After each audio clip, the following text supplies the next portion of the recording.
Halo semua, selamat datang di channel Chillin Time dengan gua Farel. Saatnya kita bersantai.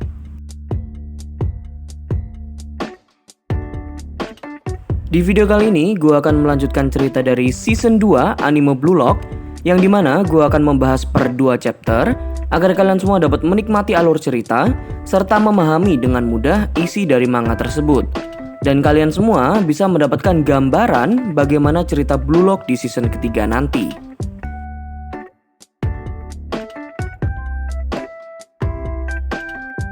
Sedikit flashback, di season 2 Blue Lock kemarin, tim Blue Lock berhasil mengalahkan timnas Jepang U20 dengan skor 4-3 yang diakhiri oleh gol dari Isagi Yoichi.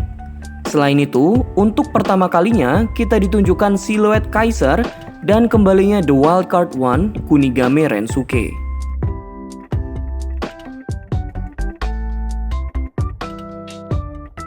Dan terakhir, sebelum memulai video, gue mau mengingatkan bahwa video ini sudah dipastikan mengandung spoiler berat.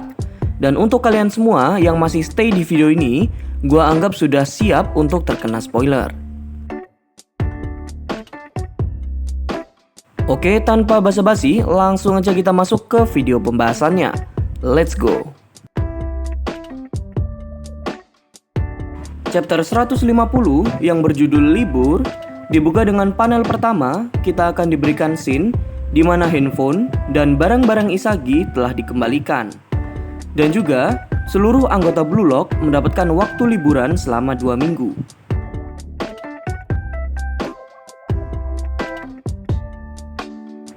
Lalu, scene berpindah di mana Isagi telah pulang ke rumahnya. Dan terlihat dia ingin pergi bersenang-senang dengan anggota Blue Lock lainnya.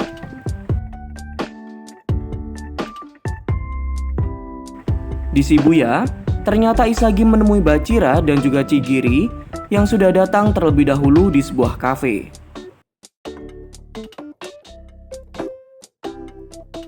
Di sana, dijelaskan bahwa Chigiri sudah mencoba untuk mengajak anggota Blue Lock yang lain, mulai dari Raichi dan Nico. Tetapi, mereka tidak mau ikut. Lalu Hiyori yang tidak bisa ikut dikarenakan rumahnya yang sangat jauh. Selain itu, ada Igaguri yang tidak bisa ikut dikarenakan dia harus membantu untuk menjaga kuil tempat dia tinggal. Dan Gagamaru tidak bisa ikut karena sedang mengasingkan diri di gunung, sehingga ia tidak dapat dihubungi. Dan terakhir adalah Kunigami.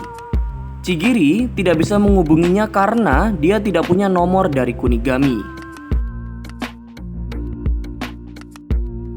Di sisi Isagi, dia telah mencoba untuk mengajak Nagi, namun ternyata Nagi baru bangun tidur.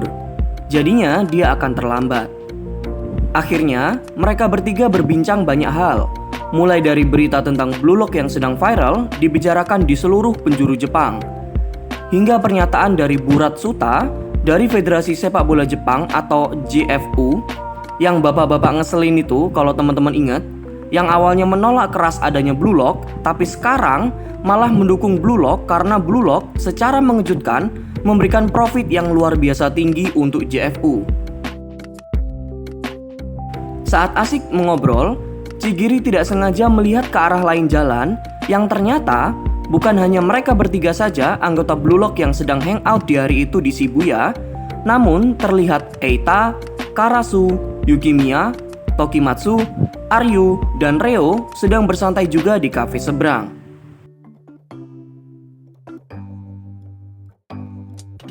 Akhirnya, mereka semua berkumpul untuk bereuni setelah lama tidak bertemu dan melanjutkan bermacam-macam obrolan. Mulai dari Reo yang membahas mengenai saham, Yukimiya yang membahas masa depan, Aryu yang sedang membahas bagaimana cara membuat brand pakaian, dan Tokimitsu yang canggung hanya bisa mendengarkan obrolan mereka dari jauh. Lalu tidak lama berselang, Isagi mendapatkan pesan dari Nagi. Nagi mengatakan bahwa dia akan terlambat dikarenakan malah mampir ke arcade yang dia temui saat perjalanan. Dan akhirnya, mereka semua mulai dari Isagi, Bachira, Reo, Yukimiya, dan lain-lain memutuskan untuk menjemput Nagi di tempat arcade dia bermain.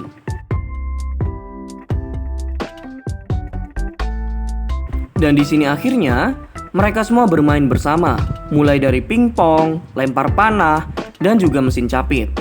Lalu di sini Reo mengajak Isagi dan Bachira untuk karaoke bersama. Namun mereka malah bertemu dengan Aiku yang baru saja ditampar oleh seorang wanita dikarenakan Aiku ketahuan selingkuh. Dan saat mengobrol sejenak, ternyata diketahui bahwa timnas Jepang U20 juga mendapatkan libur dan sedang berkaraoke bersama di tempat itu.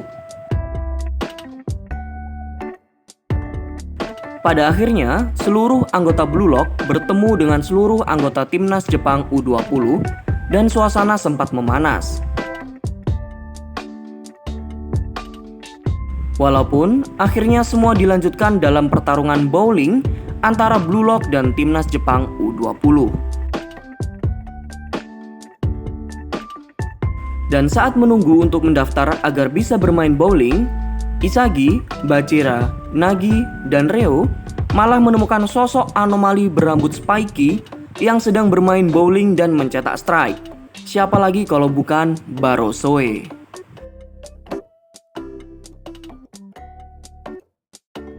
Chapter 150 ditutup dengan Baro yang terlihat emosi saat melihat Isagi dan teman-teman yang lain menghampirinya.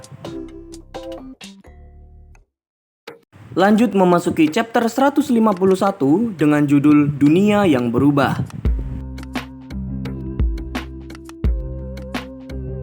Di panel pertama, terlihat Chigiri yang berhasil mencetak spare saat tim bowling Blue Lock melawan tim bowling timnas Jepang U20. Terlihat Bachira, Karasu, Isagi, dan lain-lain menyoraki Chigiri atas hasil yang ia dapat. Setelah Chigiri berhasil mencetak spare, selanjutnya dari kubu timnas Jepang yang akan menjadi pemain selanjutnya adalah Darai. Terlihat seluruh pemain dari timnas Jepang U20 menyemangati Darai yang akan bermain. Dan saat bola digelindingkan, ternyata Darai berhasil mencetak strike. Seluruh anggota U20 langsung bersorak dengan hasil yang Darai dapatkan. Sementara itu, terlihat tim Blue Lock yang sedang khawatir dan menyemangati Nagi yang akan menjadi pelempar terakhir untuk tim Blue Lock. Terlihat Nagi yang akan bermain meskipun sembari mengeluhkan bahwa dia berkeringat, lapar, dan ingin mandi. Dan saat Nagi melempar, dia malah terpeleset dan bola menggelinding dengan sangat pelan. Namun, tanpa diduga, bola pelan yang digelindingkan oleh Nagi justru berhasil mencetak strike. Seluruh anggota Blue Lock langsung bersorak atas keberhasilan Nagi. Bahkan, karena terlalu asik merayakan, mereka semua tidak sadar bahwa mereka menjadi pusat perhatian dan sedang dilihati oleh banyak wanita di sana. Terlihat Chigiri dan Bachira menghampiri Nagi karena dia berhasil mencetak strike. Sedangkan terlihat Eita dan Sendo yang malah sibuk untuk bertemu fans wanita yang menonton. Saat Aiku mengatakan untuk melanjutkan ke ronde 2 dikarenakan poin mereka di ronde 1 seri, Isagi meminta maaf kepada seluruh orang di sana karena dia tidak dapat ikut melanjutkan pertandingan. Dikarenakan ia memiliki janji dengan orang lain.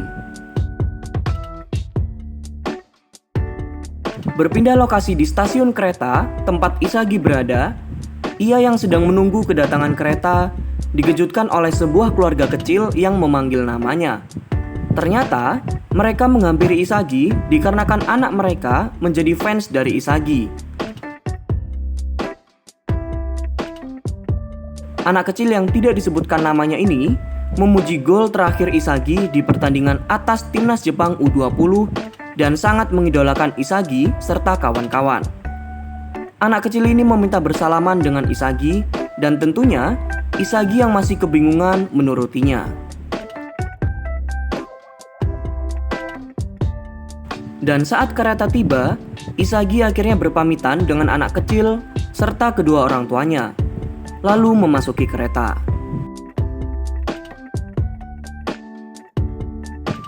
Di dalam kereta, Isagi merasa sangat senang dikarenakan keadaan saat ini sudah benar-benar berubah. Isagi merasa bangga bahwa golnya telah merubah dunia. Saat Isagi sedang berjalan santai, dia bertemu dengan kawan lamanya sekaligus rekan lama Isagi di tim sepak bola sebelumnya, yaitu Tada.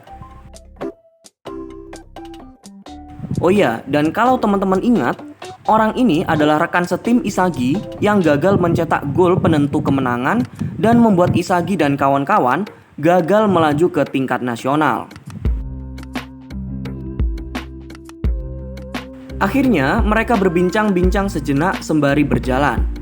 Tada memuji Isagi bahwa Isagi saat ini telah menjadi seorang bintang berkat gol spektakulernya melawan timnas Jepang. Isagi menanyakan bagaimana keadaan rekan-rekan lama Isagi di SMA Ichinan atau SMA lamanya Isagi. Dan Tada mengatakan bahwa rekan-rekan di SMA masih berambisi untuk dapat melaju ke tingkat nasional. Dan ia menawarkan Isagi untuk kembali ke SMA Ichinan kapanpun Isagi mau. Lalu tiba-tiba Tada mengatakan hal yang mengejutkan. Ia mengatakan bahwa Isagi sangat beruntung dapat mencetak gol sepele di saat detik-detik terakhir. Isagi yang mendengar hal itu terkejut dan sakit hati atas omongan kawan lamanya ini. Namun, Isagi hanya dapat terdiam dan tertawa kecil untuk menutupi rasa kesalnya.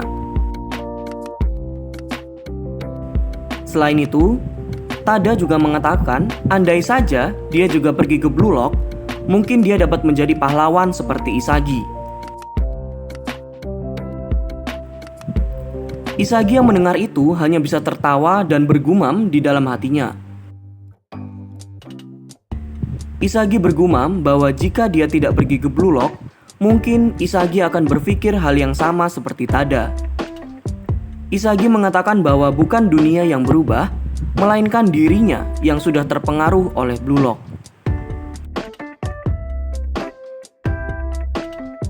Lalu kita dibawa untuk berpindah lokasi, yang menunjukkan Ego dan Henry sedang melakukan meeting di ruang konferensi markas besar Blue Lock bersama dengan para pemilik klub top Eropa di dunia.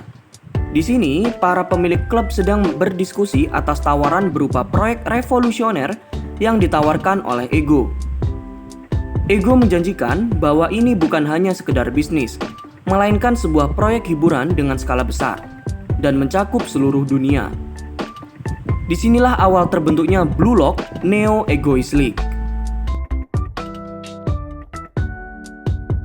Chapter 151 ditutup dengan Ego yang mengatakan bahwa dia akan menciptakan striker terbaik di dunia dan Big Bang Supernova akan dimulai. Oke, mungkin sekian video review manga Blue Lock chapter 150 dan 151 pada kali ini. Kalau ada kesalahan dalam video ataupun penyampaian yang kurang jelas, mohon untuk dimaafkan.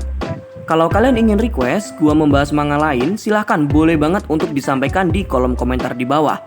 Dan jangan lupa untuk like video ini dan subscribe channel ini agar gua lebih semangat untuk upload ke depannya.